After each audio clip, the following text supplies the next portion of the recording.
Una nagkakilala sila Jenny at Errol sa isang birthday party, kung saan pareho sila nandoon dahil magkakilala ang mga kaibigan nila. At simula noon, palagi na silang pinagtatagpo ng pagkakataon.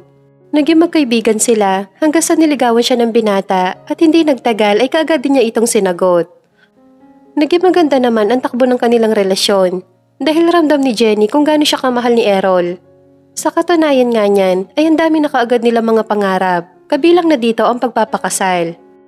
Ngunit biglang naglaho ang lahat ng yon nang malaman ng dalaga sa kaibigan nila na ikakasal na si Errol sa anak ng kasosyo sa negosyo ng mga magulang nito. Kaagad niyang kinumpronta ang binata at umamin naman ito sa kanya. Ang akala ko ba ayoko ang pakakasalan mo, Errol? Pero bakit ang babaeng yun? Mahinahon na tanong niya sa binata, kahit na ang totoo ay sasabog na ang dalaga sa sobrang galit. Dahil yun ang kailangan kong gawin, Jenny. Dahil mga bata pa lamang kami, pinagkasundo na kami ng mga magulang namin. Kalokohan yan, Errol. Bakit kailangan mong pilitin ang iyong sarili? Kung alam mo naman dyan sa puso mo na hindi mo naman mahal ang babaeng yun. Tayo ang totoo nagmamahalan, kaya sana naman ipaglaban mo yon. I'm sorry, Jenny.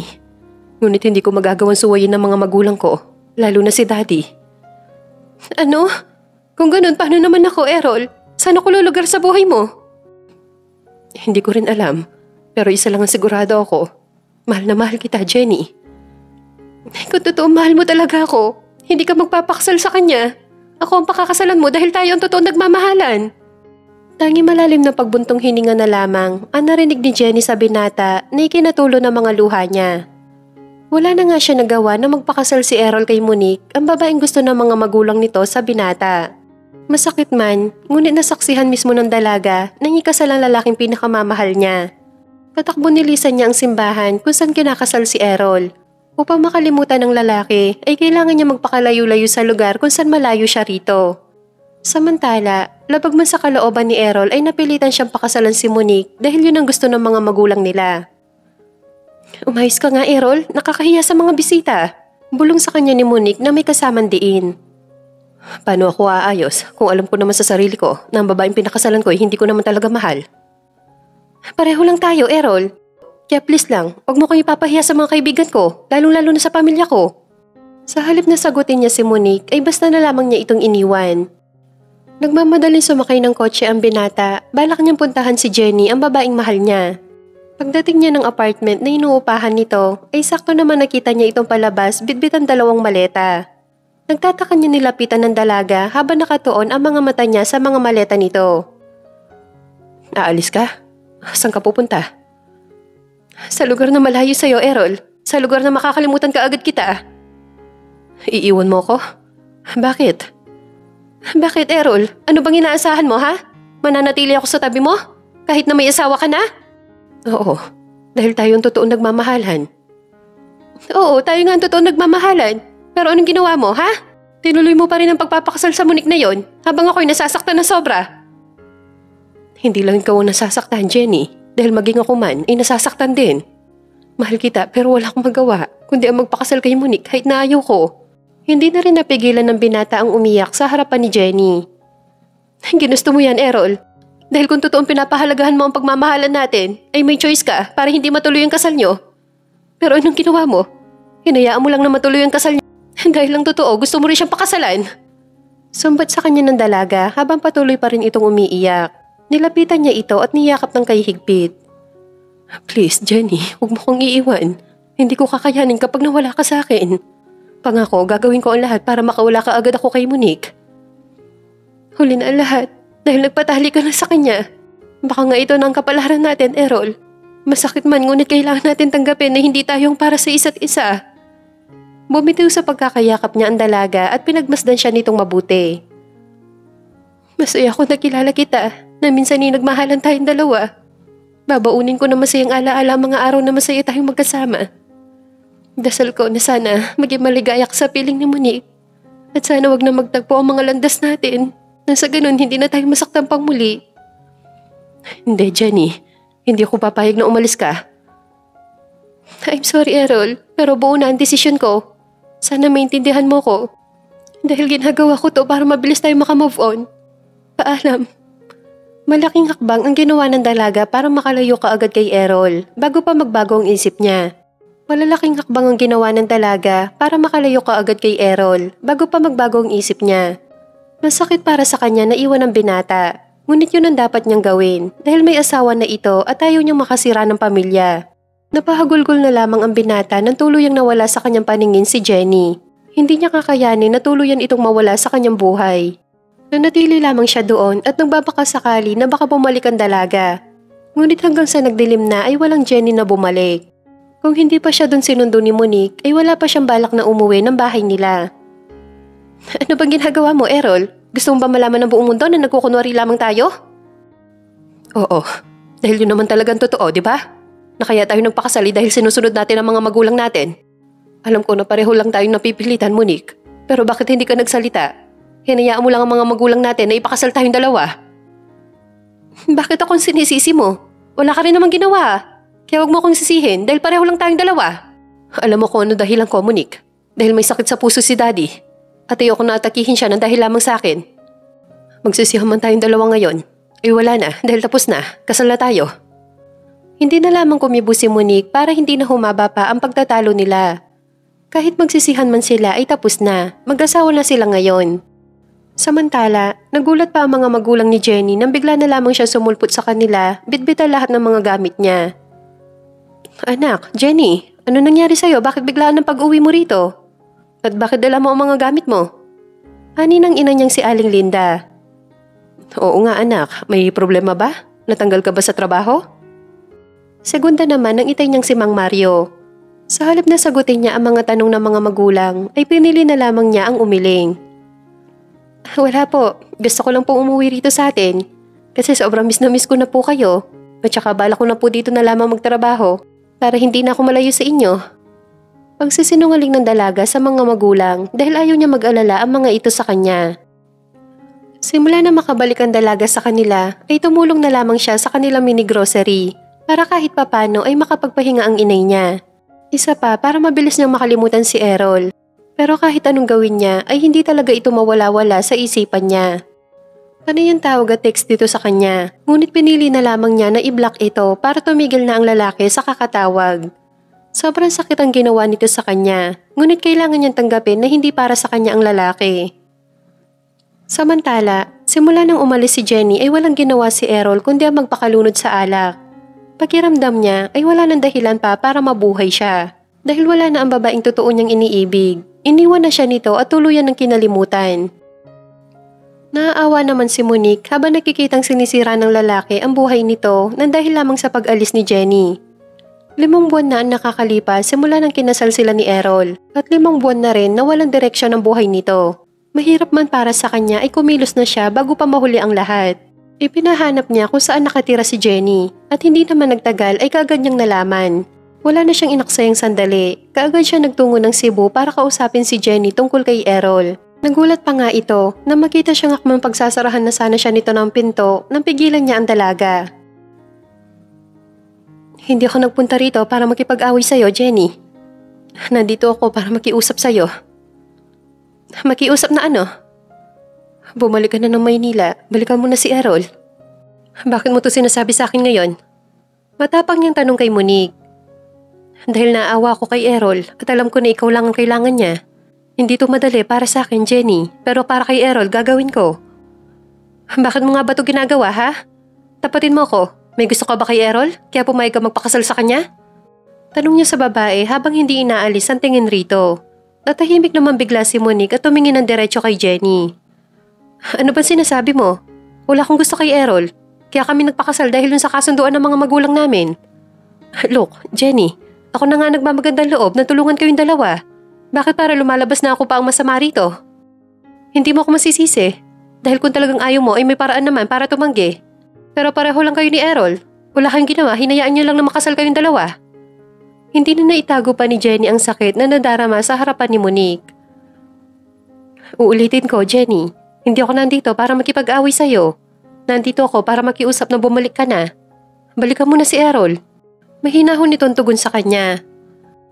Kung papayag ako sa gusto mo, ano mangyayari sa akin?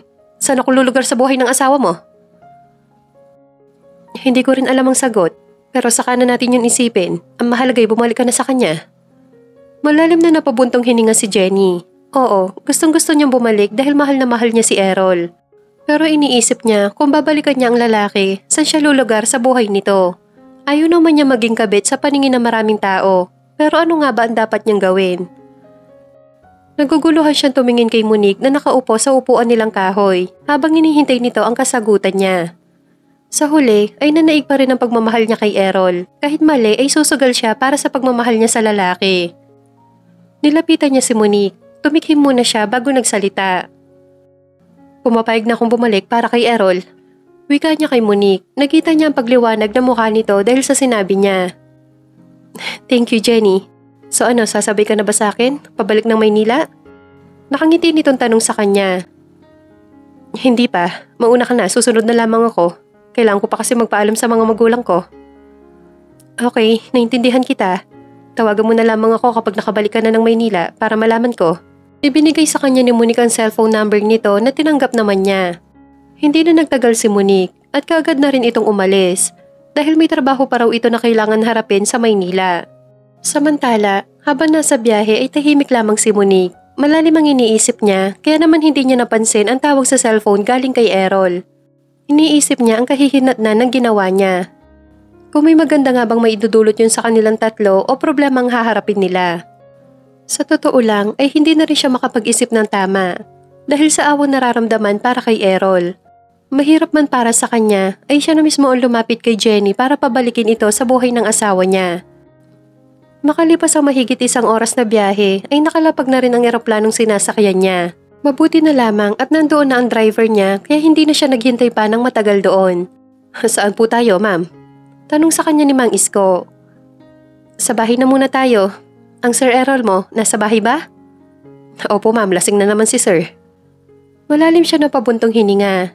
Naisip niya, tama nga ang naging desisyon niya na puntahan at makiusap kay Jenny. Dahil ito lamang ang magpapatigil sa ginagawang pagsira ni Errol sa buhay nito. Nang makarating ng bahay ay umakyat kaagad ng kwarto nila si Monique. Katulad ng inaasahan niya ay lasing na naman ang kanyang asawa. Oh, nandito na pala ang asawa ko. Wika sa kanya ni Errol nang makita siya nakatayo sa bukas na pinto. Tama na yan, Errol, lasing ka na. Saway niya rito, ngunit nginisihan lamang siya nito. Hindi ba ako lasing? Saka pwede ba? Hayaan mo na lang ako. Dahil itong alak lang ang kakampi ko. Naintindihan kita, Errol, kaya nga lahat ng ginagawa ko para sa'yo. Kung gusto mo pa makita at makasama si Jenny, umayos ka, ayusin mo ang buhay mo. Nagpapadawa ka ba ha, Monique?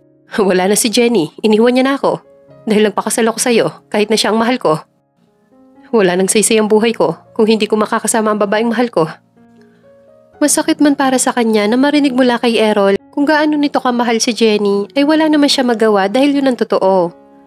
Si Jenny ang minamahal ng asawa niya habang siya naman ay kontrabida sa paningin nito. Nilapitan niya si Errol at naupo sa tabi nito. Kung gusto mo talaga makasama si Jenny, pwes ngayon pa lang ayusin mo na ang buhay mo para balikan ka niya. Bakit kapag binalikan ako ni Jenny, hindi mo ba ako pipigilan na makita siya? Hindi, makita lang kita masaya, Errol, masaya na rin ako. Sige na, ayusin mo na ang sarili mo, pagkatapos ay bumaba ka na at maghahanda ako ng pagkain natin. Nauna na nga siyang bumaba kay Errol at nagtuloy ng kusina para magluto ng makakain nila. Alam kasi niyang hindi pa kumakain si Errol. Niluto niya ang mga paborito nitong pagkain. Gusto niyang maramdaman nito ang pag-aasikaso niya rito. Samantala, nakapagpaalam na si Jenny sa mga magulang niya na babalik na siya ng Maynila. Alam niya nagtataka na ang mga ito sa pabago-bago ng desisyon niya. Ngunit hindi naman niya masabi ang tunay na dahilan. Bukas na ng umaga ang flight niya pabalik ng Maynila. Excited na siya makita si Errol. Nang gabing yon ay hindi siya dalawin ng antok. Marahil dahil sa sobrang excited kaya ganon. Kinabukasan nga ay maaga siyang gumising dahil maaga ang kinuha niyang flight.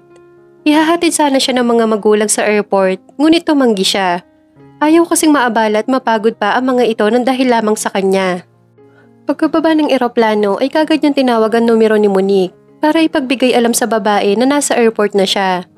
Habang hinihintay niya ang pagdating ni Monique ay nagpasya muna siyang maupo. Hindi naman nagtagal ay dumating na rin si Monique. Saan pala tayo pupunta? Curious niyang tanong rito. Alam ko na wala ka pa matutuluyan dito dahil yung apartment na dati mong tinitirahan ay may bago na nakatira. Kaya naisip ko na mas maganda kung doon ka na muna sa unit ko habang naghahanap ka pa ng matitirahan mo. Mahaba ni tunturan sa kanya. Sigurado ka? Patitirahin mo ako sa unit mo? Hindi siya makapaniwala sa sinabing yun ni Monique. Oo naman, bakit? Iniisip mo ba na hindi ko yun kayang gawin? Pero alam mo nga ako ang mahal ni Errol, so bakit mo to ginagawa? At bakit ang bait mo sa akin? Curious niyang tanong rito. Katulad ng sinabi ko sa iyo, Jenny, naaawa ko kay Errol at kung ano ang makakapagpasaya sa kanya, ibibigay ko basta kaya ko. Hindi nakakibo si Jenny sa mga narinig mula kay Monique. Hindi niya sukat akalain na kaya nito magpakumbaba, makita lamang na masaya si Errol. Kung minsan ay nagdududa na siya kay Monique dahil sa nakikita niya rito ay para bang may pagmamahal ito kay Errol na hindi lamang nito maamin sa kanila. Ganun pa man ay wala na siyang pakialam pa doon. Basta alam niyang siya ang mahal ni Errol at hindi si Monique. Nang marating nilang unit nito sa Makati ay may tinawagan nito sa cellphone. Siguro ay si Errol na yon. Malaki ang unit nito at may 2 kwarto. Bukod roon ay may mga kagamitan na rin kaya wala na siyang problema pa. Mag-ayos ka na habang hinihintay natin dumating si Errol. Pupunta dito si Errol? Oo, kaya sige na ayusin mo na ang sarili mo. Kakatukin na lamang kita kapag dumating na siya. Tumango na lamang siya kay Monique saka naglakad patungong kwarto. Samantala, nang marating ni Errol ang unit ni Monique ay kagad siya nag-doorbell. Hindi naman nagtagal ay bumukas yon at si Monique ang nakita niya. Niluwagan ni Monique ang pintuan para makapasok siya. Bakit mo ba ako pinapunta dito? Nairita niyang bungad na tanong kay Monique. Pwede ba mag-relax ka nga muna, Errol? Hindi kita pinapunta rito para awayin mo ako. Paano ako magre-relax? Sinasayang mong oras ko. Alam mo, Monique, kung wala namang magandang maidudulot ng pagpunta ko dito, mas mabuti pang umuwi na ako ng bahay. Para ano, Errol? Para makapag-inom ka na naman? Dito ka lang, may taong gusto kang makita. Sino? Saglit siyang iniwan sa sala ni Monique at kumatok ito sa pinto ng isang kwartong naroon. Bagamat nagtataka ay hinintay na lamang niya lumabas ang taong nasa loob ng kwarto. Halos hindi makapaniwala si Errol nang makita si Jenny na lumabas sa kwarto. Napatayo siya bigla at naglakad palapit sa 2 babae. Jenny?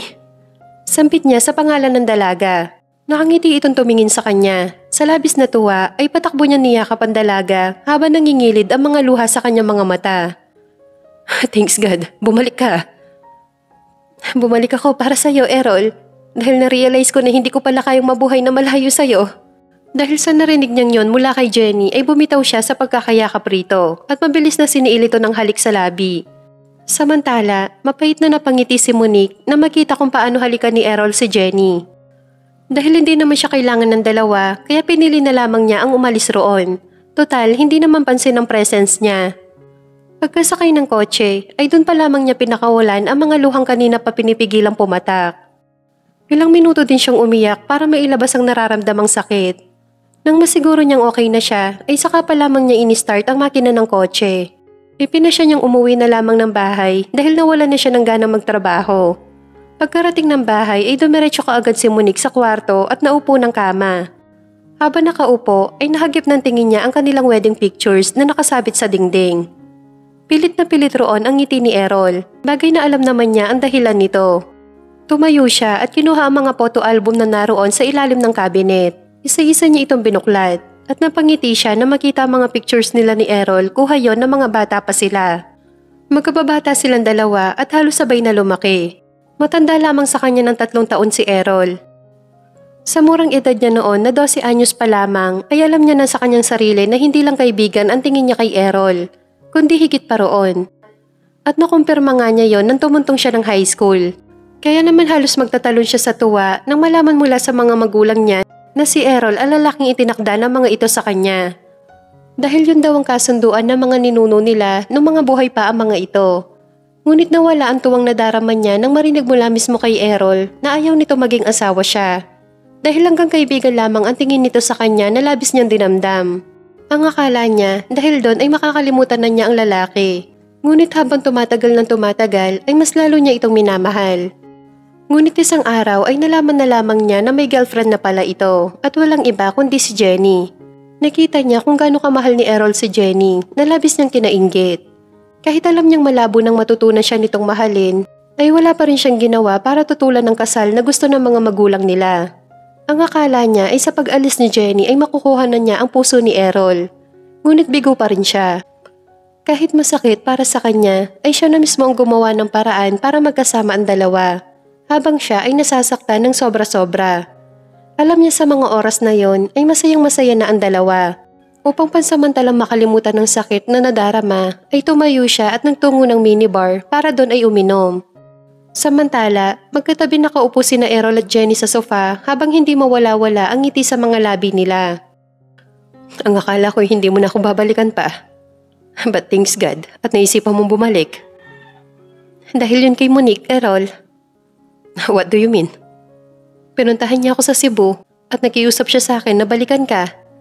Nung una ay totoong nagdadalawang isip ako dahil nga mag-asawa na kayong dalawa, ngunit sa huli na naig pa rin sa akin ang pagmamahal ko sa'yo.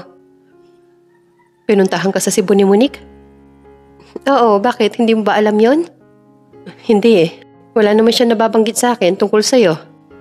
Basta sinasabi lamang niya sa akin na umayos ako para pagbalik mo ay maging masaya na ako. Alam mo, akala ko noon na hindi mabait si Monique, pero mali pala ako dahil kaya niya magpakumbaba para sa'yo, Errol. Siguro iniisip niya ang pagkakaibigan niyong dalawa, kaya ganon. Siguro nga. Tanging na isagot na lamang niya sa dalaga. Masaya siya dahil bumalik na ito sa kanya. At sisiguraduhin niya na hindi na ulit sila magkakahiwalay pang muli. Gabi na nang umuwi siya ng bahay. Alam niyang sa mga oras na yon ay tulog na si Monique. Tama nga siya dahil madilim na ang buong bahay pagpasok niya. Bago ang kwarto niya ay madadaanan muna niya ang kwarto ni Monique. Nagtataka pa siya nang makitang bukas ang pinto maging ang ilaw nito. Dahil nagtataka kaya naisipan niyang silipin si Monique. Nakita niya ito nakaupo sa kama at mukhang tulog na. Ngunit ang umagaw ng pansin niya na makita ang mga bote ng wine na nagkalat sa kama nito. Upang masiguro na tulog na nga si Monique, ay maingat siyang pumasok at nilapitan ito. Uminom nga siya. Pero bakit? Naitanong na lamang niya sa kanyang sarili. Ginising niya ang asawa. Saglit ito nagmulat ng mga mata at ngumiti sa kanya. Bakit ka naglasing? Saka bakit natutulog ka na nakaupo? Hinihintay kasi kitang dumating. Kumain ka na ba? Gusto mo ba na ipaghanda kita ng hapunan? Hindi na kailangan. Kumain na ako kasama si Jenny. Oo nga pala, kasama mo nga pala siya, no? Nakita niya ang lungkot sa mga mata nito. Nalaman ko mula kay Jenny ang ginawa mo, Monique. Hindi ko inaasahan na gagawin mo yon para sa akin. Sobra kong na-appreciate yon. Salamat. Wala yon, Errol. Makita lang kitang masaya na rin ako. Sana, ngayon na bumalik na sa'yo si Jenny, ay ayusin mo na ang buhay mo. Huwag ka lang iinom ng alak, ha? Siyempre naman, dahil magagalit sa akin si Jenny kapag uminom pa ulit ako. Yun pa naman ang ayaw na ayaw niyang gawin ko. Mahal na mahal mo talaga siya, no? Yes, sobra ko siyang mahal at siya ang buhay ko. Napakaswerte niya sa'yo, Errol. Sana balang araw ay maranasan ko rin ng mahalin katulad ng pagmamahal mo kay Jenny. Malamlam ang mga mata nitong tumingin sa kanya. Mararanasan mo rin yon, Monique, kapag dumating ng lalaki magmamahal sa'yo. Yung lalaking kayang higitan ng pagmamahal mo. Hindi na ako maasa pa, Errol. Sige na, matulog ka na. Malalim na ang gabi, baka mapuyat ka pa. Okay, ikaw din, matulog ka na. Good night. Kinabukasan, maaga siyang gumising para magluto ng almusal nila ni Errol. Ngunit maaga pala itong umalis, sabi ng mga katulong sa kanya. Dahil doon ay nawalan na siya ng ganang kumain pa. Naligo na lamang siya para pumasok na sa trabaho. Samantala, masayang magkasabay na kumain ng agahan sina Errol at Jenny. Ang aga mo ah. Siyempre naman, dahil gusto kita makasabay na kumain. Asus, ang sabihin mo na mismo lang ang luto ko. Pareho. Siya nga pala, anong plano mo ngayong araw? Maghahanap ako ng trabaho para makalipat na ako ng tirahan. Nakakahiya naman kasi kay Monique kung mag-i-stay ako ng matagal dito sa unit niya. Yeah, may point ka naman dyan. Or kung gusto mo, ay sa kondo ko ka na lang tumira para makasave ka. At syempre, para magkasama tayong dalawa doon. Paano naman si Monique? Hindi ka ba uuwi sa bahay niyo? Kakausapin ko siya tungkol sa magiging setup namin. Papayag kaya siya sa gusto mo mangyari? Oo naman, at alam ko maintindihan niya ako. Nagkasundo nga silang dalawa ni Jenny na sa unit niya na ito tumira para magkasama na sila doon. Pero bago yon ay kakausapin muna niya si Monique. Ayaw naman niya magdesisyon na hindi muna sinasabi sa babae dahil kahit papano ay asawa pa rin niya ito. Pwede ba tayo mag-usap kahit sandali lang? Sure, tungkol ba saan ang pag-uusapan natin, Errol? Nagkasundo kasi kami dalawa ni Jenny na sa unit ko na lang siya titira. Ano? Okay lang naman sa'yo yun, di ba? Don't worry, kapag nandito ang mga magulang natin, magkukunwari na lamang tayong sweet para wala silang masabi sa atin. Alam ko, naiintindihan mo ko, Monique. Kaya nga ikaw mismo ang gumawa ng paraan para magkasama kami muli ni Jenny, di ba? Kalabisan man ang gusto mangyari ni Errol ay wala siyang nagawa kundi ang pumayag sa gusto nito. Sige, kung yun ang gusto mo, pumapayag ako. Salamat, Monique. You're the best talaga. Sa labis na tuwa ay nayakap na lamang siya ng lalaki na ikinatulo ng mga luha niya. Hey, bakit ka umiiyak? Wala to. Masaya lang ako kasi nakikita na ulit kitang masaya, Errol. Masaya ako nang dahil sa'yo, Monique. Dahil sa tulong mo sa amin ni Jenny. Nang makaalis si Errol ay saka lamang niya pinakawalan ang mga luhang kanina pa gustong pumatak. Iisipin pa lamang niya na nagsasama sa isang unit sina Errol at Jenny ay para na siyang pinapatay sa sobrang sakit. Kinabukasan nga ay tuluyan na lumipat si Jenny sa unit ni Errol. Napakasaya niya dahil magkasama na silang dalawa. Alam niyang wala na makakapaghiwalay pa sa kanilang dalawa. Nang matapos niyang ayusin ang mga gamit ay kagad siya nagluto ng kanilang tanghalian. Habang kumakain silang dalawa ay napapatingin siya sa gwapo mukha ni Errol. Kanina ko pa napapansin na panay ang tingin mo sa akin. May gusto ka ba sabihin? Naisip ko lang, hanggang kailan kayo magpapanggap ni Monique na okay ang pagsasama niyo sa harap ng mga magulang niyo? Hindi ko nga rin alam eh. Sa ngayon kasi ay hindi pa pwedeng malaman ng mga magulang namin, lalo na ng daddy ko. May sakit siya at ayokong may mangyaring masama sa kanya nang dahil lamang sa akin. Naintindihan kita, Errol, pero hanggang kailan? At saka paano naman tayo magpapakasal kung kasal ka pa rin kay Monique?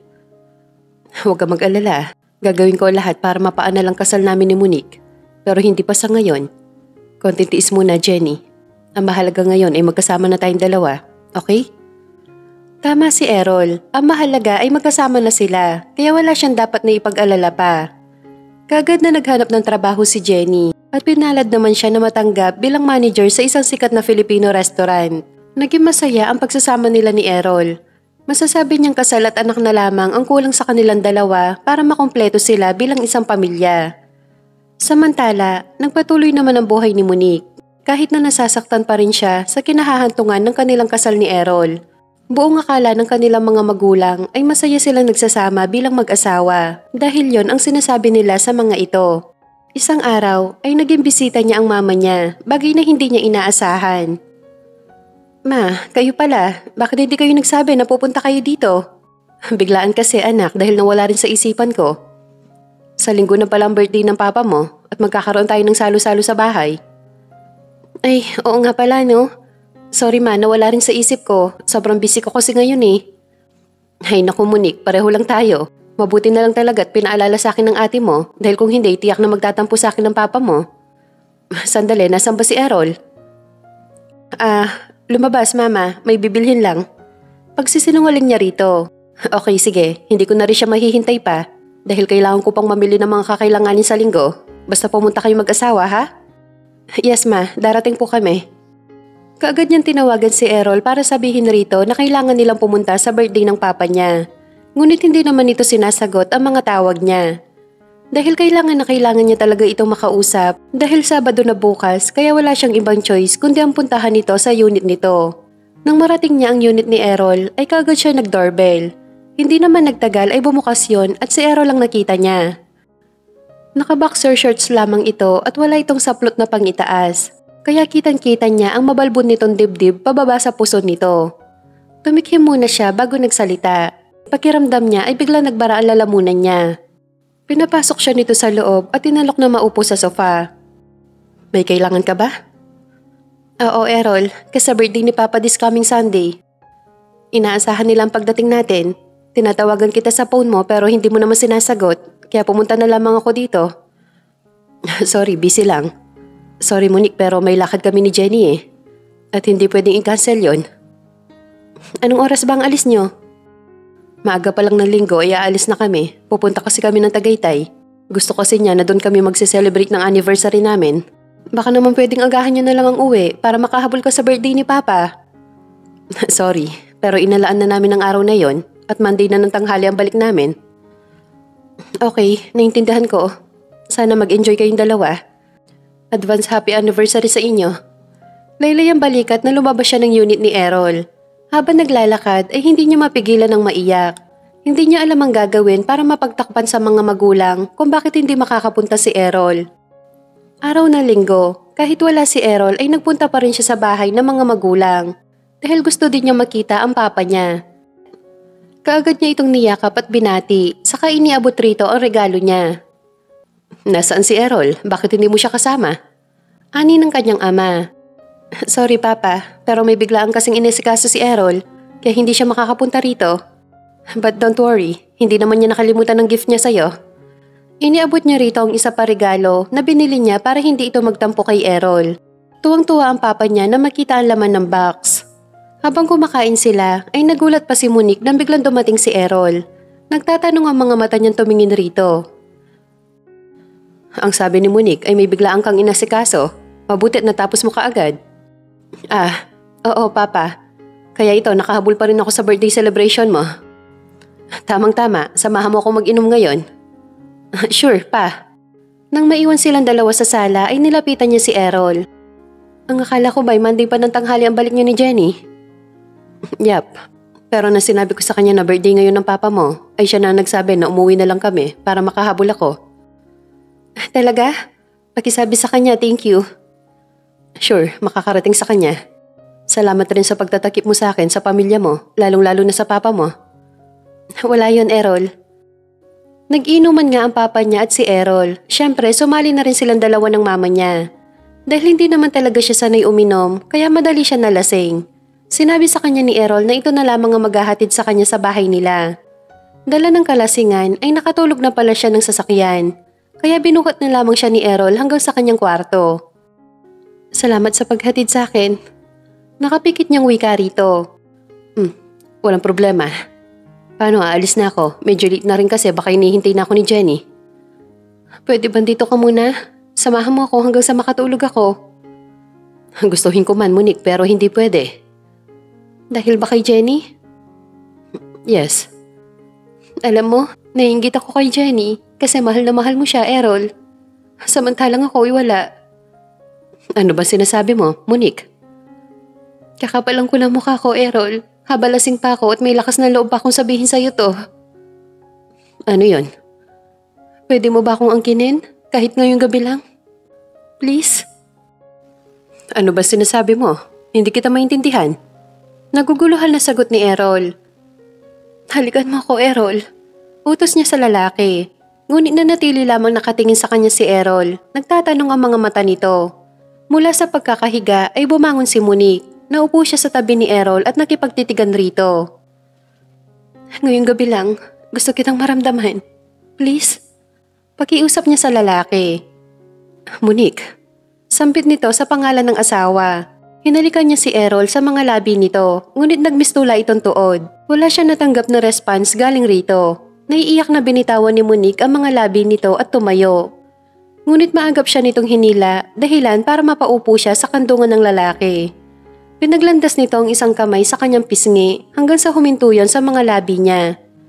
Dahan-dahan nitong inilapit ang mukha sa kanya at saka sinakop ang mga labi niya. Mabilis niyang tinugon ang mga halik sa kanya ni Errol. Hindi niya alam kung ano ang kahahantungan ng ginagawa nilang yon. Basta isa lang ang malinaw kay Monique ng mga oras na yon. Gusto niyang maramdaman ang init ng katawan ng lalaking mahal niya sa una't huling pagkakataon. Buong puso niyang ibinigay ang kanyang sarili kay Errol. Wala siyang pinagsisisihan sa ginawa dahil ginusto niya yon. Nang magising siya kinabukasan ay wala na sa kanyang tabi ang lalaki. Wala sa loob na hinawakan niya ang mga labing kagabi lamang ay hinalikan ni Errol. Wala siyang pinagsisisihan sa nangyari sa kanilang dalawa dahil babaunin niya yon na masayang alaala na nangyari sa buhay niya. Samantala, hanggang ngayon ay hindi pa rin makapaniwala si Errol na may nangyari sa kanilang dalawa ni Monique. Ni minsan ay hindi yun sumagi sa isipan niya. Nakaramdam siya ng guilt dahil sa nangyari. Una, para kay Jenny. Pangalawa ay kay Monique. Kinahaponan, bago umuwi ng unit ay sinadya muna niyang puntahan sa bahay si Monique para pag-usapan na nangyari sa kanila at humingi na rin ng sorry. Naabutan niya lumalangoy sa swimming pool si Monique. Kaagad itong umahon nang makita siya. Ikaw pala, Errol, napadaan ka. May kailangan ka ba sa akin? Nandito ako para pag-usapan na nangyari sa atin. Pareho tayong lasing kagabi. Alam natin pareho na kaya yun nangyari ay dahil sa epekto ng alak, di ba? Oo naman, Errol. Sana wag na itong makarating pa kay Jenny. Baka masaktan siya at yun ang ayaw kong mangyari. Sure, makakaasa ka na tayong dalawa lang ang makakaalam sa nangyari sa ating kagabi. Huwag ka mag-alala, hindi masasaktan ng babaeng mahal mo dahil wala siyang malalaman. Salamat, Monique. Dahil sa pinag-usapan nila ni Monique ay nakahinga siya ng maluwag. Nangako si Errol sa kanyang sarili na hindi na mauulit ang minsan niyang pagkakamali. Samantala, na mga sumunod na buwan ay madalas mapansin ni Errol na palaging tahimik si Jenny at palagi din lumilipad ang isip nito. Kung may problema ka, pwede mo naman sa akin sabihin, baka matulungan kita. Natatakot ako, Errol. Baka magbago ang pagtingin mo sa akin, baka iwan mo ako. Umiiyak nitong tugon sa kanya. Hindi mangyayari yon, Jenny. Dahil mahal kita, alam mo yan. Now, tell me, ano bang bumabagabag sa'yo? Last week kasi, Errol, ay nagpunta ako ng hospital para magpa-check up. Kasi nagtataka ako kung bakit hanggang ngayon ay hindi pa rin ako nabubuntis. Errol, lumabas sa test result na isinagawa nila sa akin na may diferensya ako. Errol, baog ako. Hindi kita mabibigyan ng anak.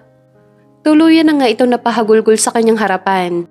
Maagap niya itong nilapitan at niyakap na mahigpit. Ayos lang yon, Jenny, kung hindi tayo magkaanak. Walang magbabago sa pagmamahal ko sa'yo. Pero Errol, pangarap mo na magkaroon ng anak. Paano pa yun mangyayari kung baog ako? Maraming paraan para magkaroon tayo ng anak. Kaya huwag ka na mag-isip pa ng kung ano-ano, okay? Mahal kita at walang magbabago doon kahit hindi mo ako mabigyan ng anak. Ang mahalaga ay nagmamahalan tayong dalawa at magkasama tayo. Salamat, Errol. Masuyo siyang hinalikan sa mga labi ng lalaki na kaagad naman niyang tinugon. Kahit papano ay nawala ang agam-agam sa kanyang puso. Samantala, hindi naman makapaniwala si Monique nang sabihin ng doktor na tumingin sa kanya na buntis siya. Magkahalong saya at lungkot ang nararamdaman niya. Masaya siya dahil magiging isang ina na siya at malungkot dahil walang daddy na makikilala ang kanyang anak. Hindi bale, anak, kahit hindi mo makasama ang daddy mo. Okay lang yon. Ako ang magiging mami at daddy mo. Kausap niya sa maliit niyang tiyan. Buo na ang pasya niya na hindi ipaalam kay Errol na nagbunga ang isang gabing pagkakamali ng kanilang pinagsaluhan. Tama na ang isang beses na pagkakamali at ayaw niya nang maulit pa yon. Hindi naging madali ang pagbubuntis ni Monique dahil sobra siya naging maselan lalo na sa pagkain. Kaya dahil dito ay kinailangan niyang tumigil muna pansamantala sa trabaho. Mabuti na lamang at todo suporta sa kanya ang mga magulang nito, lalo na ang kanyang ina. Naisip niyang panahon na para malaman ng mga magulang niya ang totoong kalagayan ng kanilang relasyon ni Errol, bago pa malaman ng mga ito sa ibang tao. Nagulat pa si Monique nang sabihin ng mga magulang niya na alam na pala ng mga ito ang totoong tungkol sa kanila, ngunit pinili na lamang na manahimik at hintayin kung kailan sila magiging handa para sabihin ang katotohanan. Sorry po, Mama, Papa, kung nagsinungaling ako sa inyo. Wala kang kasalanan, Iha. Kasalanan namin ng lahat. Dahil sinunod namin ang napag-usapan na kasunduan. Hayaan mo, anak, babawi kami sa'yo at sa magiging apo namin. Tama ang papa mo, Monique. Kahit wala si Errol sa tabi mo, nandito naman kami at kami ang makakatulong mo sa pagpapalaki sa anak mo. Mahigpit na yakap mula sa mga magulang ang natanggap niya. Dahil sa kalagayan kaya umuwi na muna siya sa kanilang bahay. Dahil yun din naman ang gusto ng mama niya para mabantayan siya nito lagi. Sa kabilang banda naman ay nagtataka si Errol nang malaman mula sa sekretary ni Monique na nakalive ito. Samantalang ayaw na ayaw nito ang walang ginagawa. Naisipan niya itong puntahan sa bahay nila. Ngunit nalaman niya mula sa mga katulong na bumalik na ang babae sa bahay ng mga magulang dahil may sakit dito. Dahil hindi naman siya makapunta roon kaya tinawagan na lamang niya si Monique. Ang sabi ng mga katulong ay may sakit ka daw. Kumusta ka? Ano ba masakit sa'yo? Okay lang ako. Kailangan ko lang magpahinga. Salamat sa pangangamusta. Ibababa ko na to, ha? Sige, pagaling ka. Araw ng Sabado dahil pareho silang walang pasok ni Jenny kaya naisipan nila mamasyal at mag-shopping na rin. Habang abala sila sa pagsha-shopping ay nakita niya ang kaibigang si Edgar. Kasama ang asawa nito na ngayon ay buntis na. Aba, pare, mukhang namimili na kayo ng mga gamit ni Junior. Wika niya sa kaibigan. Yes, pare, para wala na kaming iisipin pa ni Mrs. Tama yan. Pagsang-ayon niya sa sinabi ni Edgar. Siya nga pala pare, kahapon nakasabay namin si Monique. Buntis pala siya no? Ha? Si Monique buntis? Oo, nakausap pa nga namin siya eh. Bakit hindi mo alam na buntis siya? Hindi eh. Sabay iling niya kay Edgar. Hanggang sa makauwi sila ng unit, ay hindi pa rin mawala-wala sa isipan niya ang sinabi sa kanya ng kaibigan. Kung buntis si Monique, sinong ama? Posible ba na ako ang ama ng ipinagbubuntis niya? Naitanong na lamang niya sa kanyang sarili. Upang malaman ang kasagutan sa kanyang tanong ay pinuntahan niya si Monique sa bahay ng mga magulang nito. Nagulat pa nga ang babae na makita siya. Errol? Nagpunta ako rito dahil may gusto akong malaman mula sa iyo, Monique. Malaman na ano? Nagkita kami kahapon ni Edgar at sinabi niya sa akin na buntis ka. Totoo ba yon? Bakit gusto mong malaman? Sagutin mo na lang ang tanong ko sa'yo. Buntis ka ba o hindi? Oo, buntis ako. Sino ang ama? Ako ba ha, Monique? Wala kang anak, Errol, dahil anak ko lang to at kaya ko siyang buhayin kahit wala ka sa buhay niya. Sa tono ng boses mo ngayon, ay parang sinasabi mo na ako nga ang ama ng pinagbubuntis mo. Bakit hindi mo kaagad sinabi sa akin? Bakit hinayaan mong malaman ko pa sa ibang tao? Galit niyang tanong sa babae. Dahil ayoko ng gulo, Errol.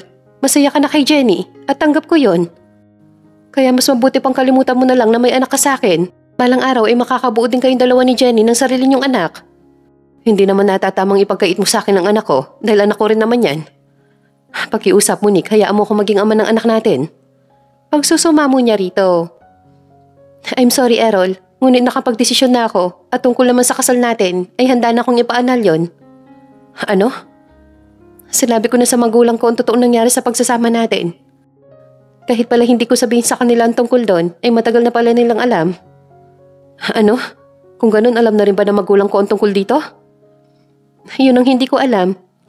Kaya naisip ko na panahon na para ipaanal ang kasal natin nang sa ganun ay makapagpakasal na kayong dalawa ni Jenny.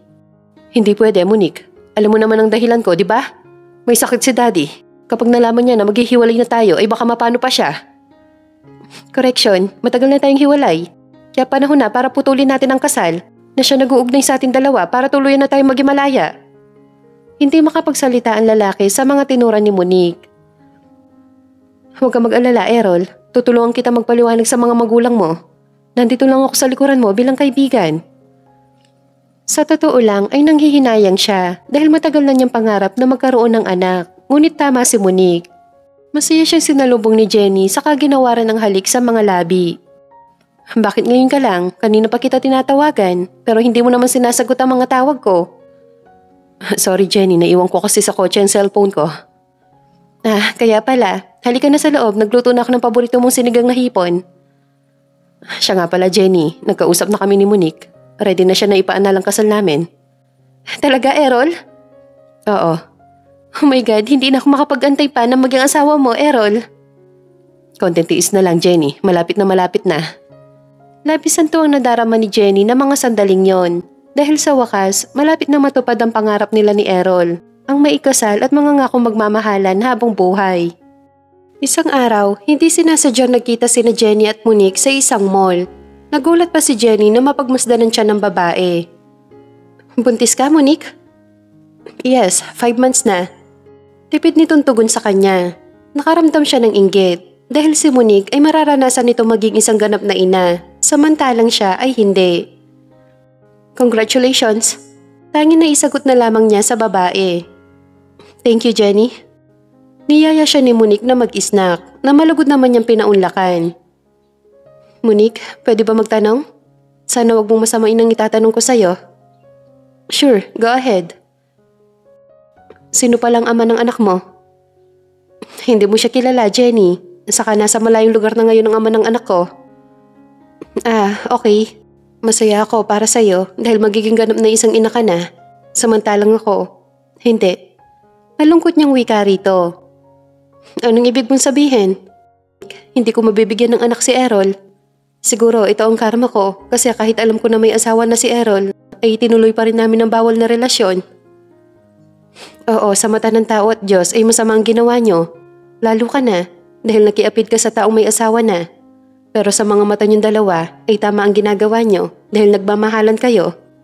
Saka may kasalanan din ako dahil hinanap pa kita at pinabalik sa buhay ni Errol. Nagawa ko yun dahil gusto ko siyang makitang masaya. But don't worry, Jenny. Sa oras na mapawalang bisa ang kasal namin ay pwede na kayo mag-illegal ni Errol. Pwede na kayo magpakasal. Napangiti na lamang siya kay Monique dahil napakabusilak ng kalooban nito. Lahat kaya nitong gawin para kay Errol at para sa pagkakaibigan ng dalawa.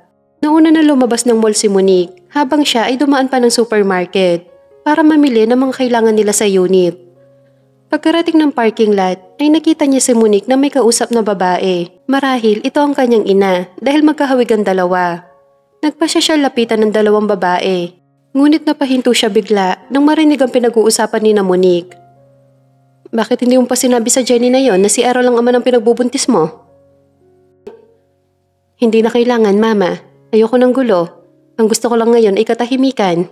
Nanghihina siyang naglakad palapit sa kotse at mabilis na sumakay habang tumutulo ang mga luha niya. Hindi makapaniwala si Jenny sa narinig na si Errol ang ama ng ipinagbubuntis nito. Masakit yon para sa kanya, lalo na't alam niya kung gaano kagusto ng lalaki na magkaroon ng anak. Pero hindi naman niya kayang maibigay dahil baog siya. Samantala, nag-aalala pa si Errol nang mapansin na namumugto ang mga mata ni Jenny pagkarating nito ng unit. Hey, what happened? May nangyari ba sa'yo? Nag-aalala niyang tanong sa babae. Wala na, puwing lang ako. Huwag mo akong intindihin. Okay lang ako. Bagamat hindi kumbinsido si Errol sa sagot ni Jenny, ay pinili na lamang niya na wag na itong tanungin pa. Simula nang matuklasan niyang buntis si Monique ay madalas na niyang sundan si Errol. Gusto niyang malaman kung alam na ba nito ang tungkol sa pinagbubuntis ni Monique. Ngunit sa tingin niya ay hindi pa nito alam. Sinadya din ni Jenny na puntahan ang bahay ni na Errol at Monique. Nalaman niyang ilang buwan nang wala doon si Monique dahil bumalik na ito sa bahay ng mga magulang. Nakokonsensya siya dahil hindi maalagaan ni Errol ang mag-ina dahil siya ang kasama nito.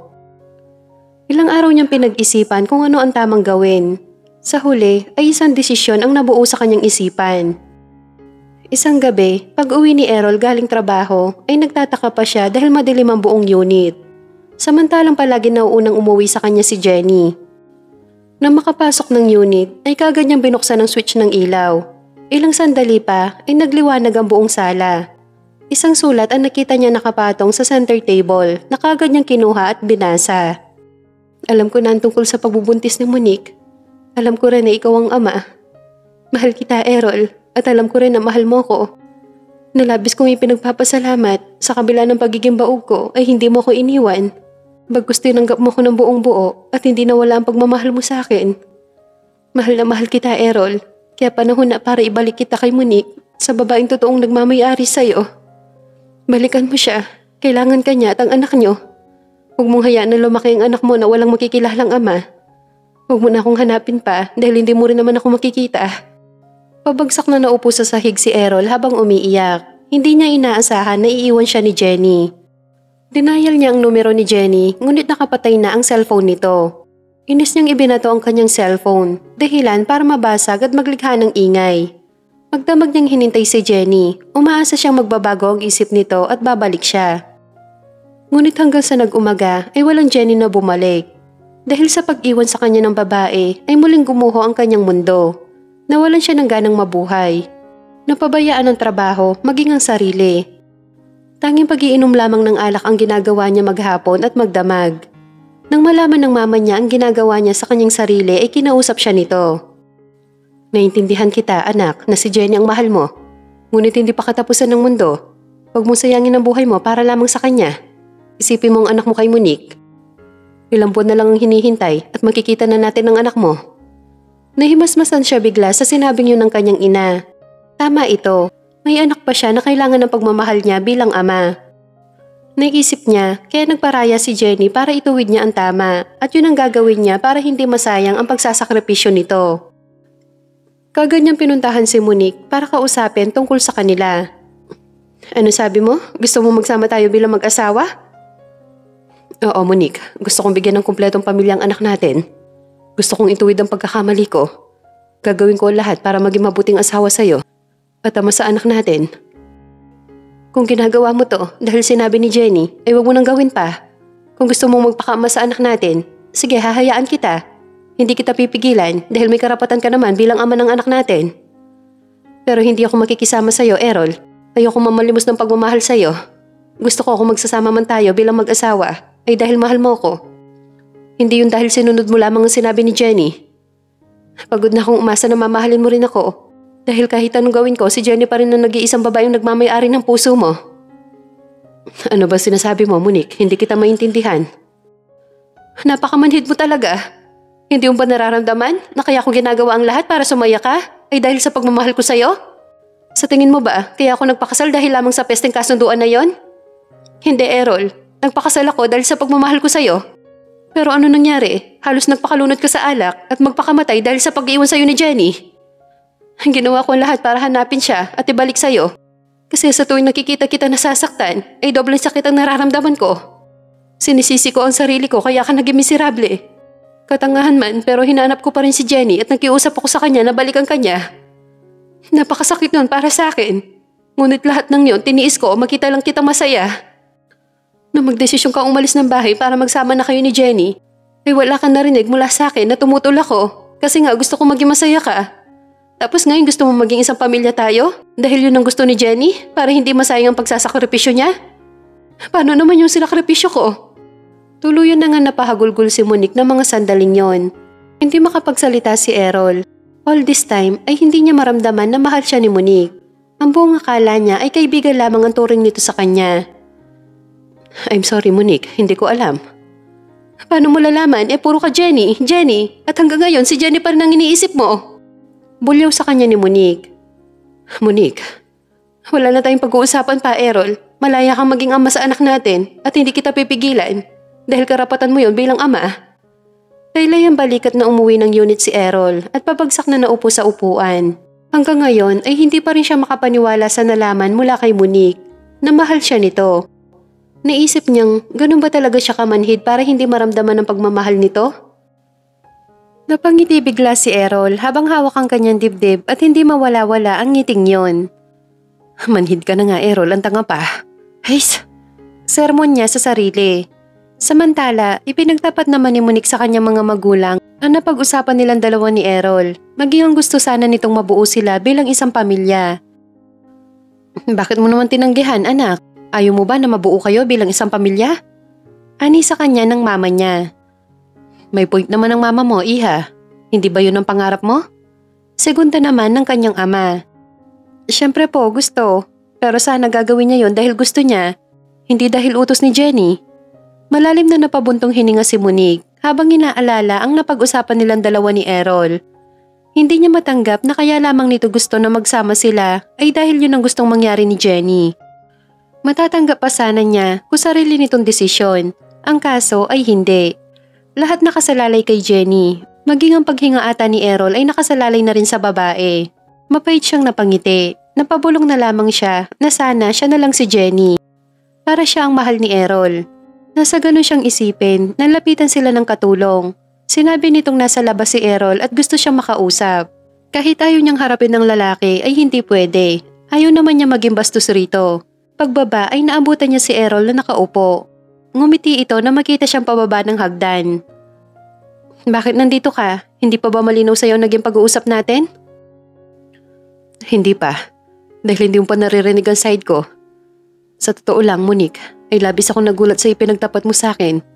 All this time mga akala ko kaibigan at kuya lang ang tingin mo sa akin.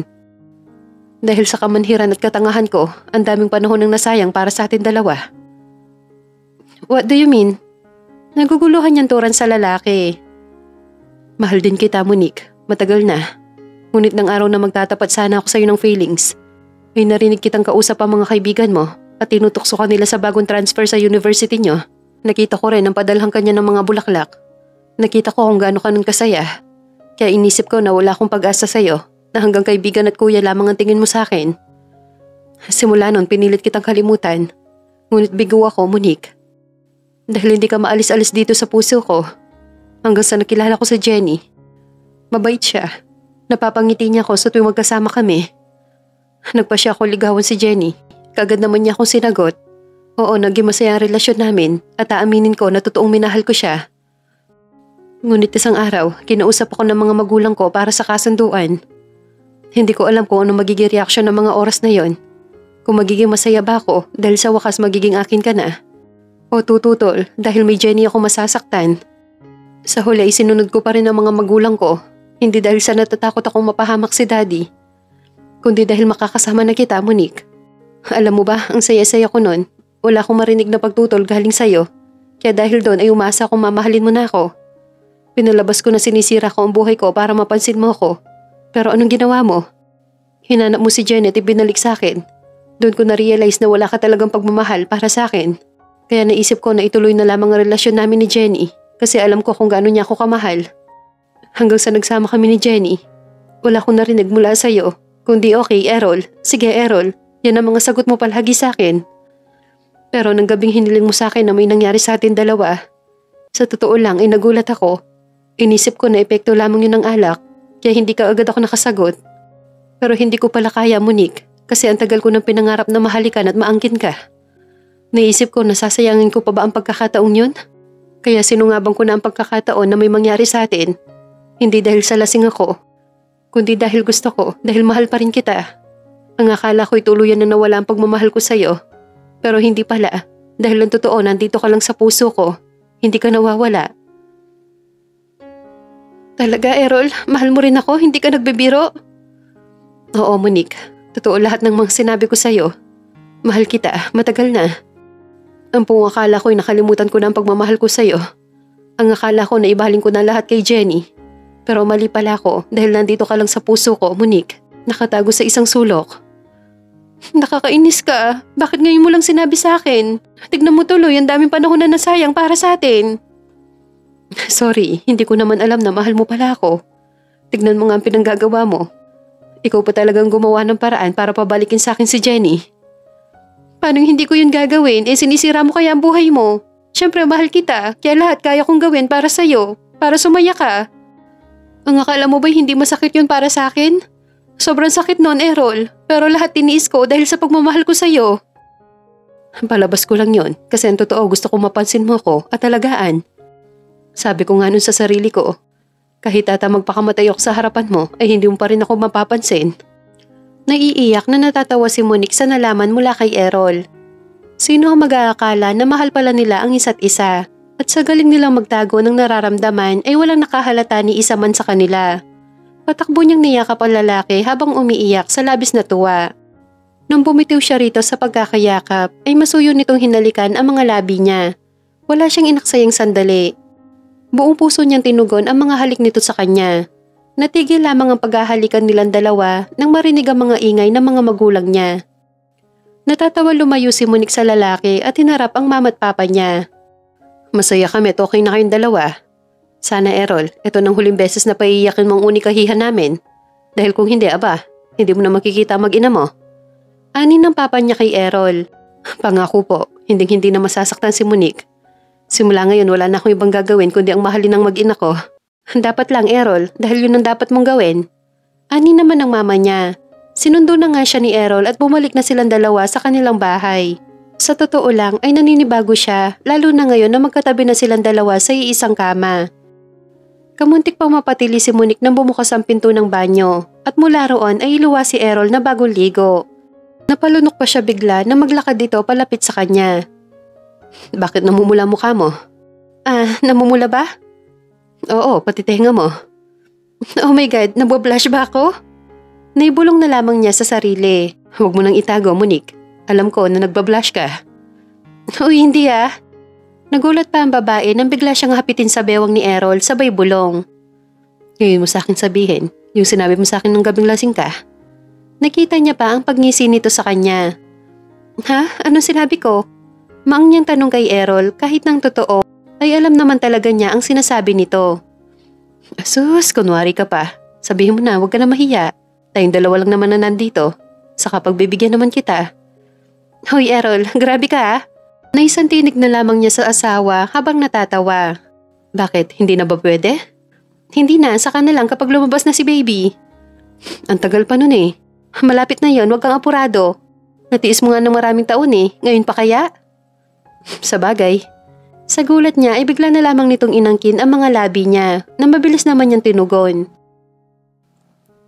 3 years later. Masayang-masaya si Jenny dahil ngayong araw ang kasal niya.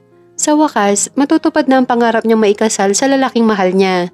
Nang umalis siya sa unit ni Errol, ay sinadya niyang hindi muna umuwi sa kanila para hindi siya matunton ng lalaki.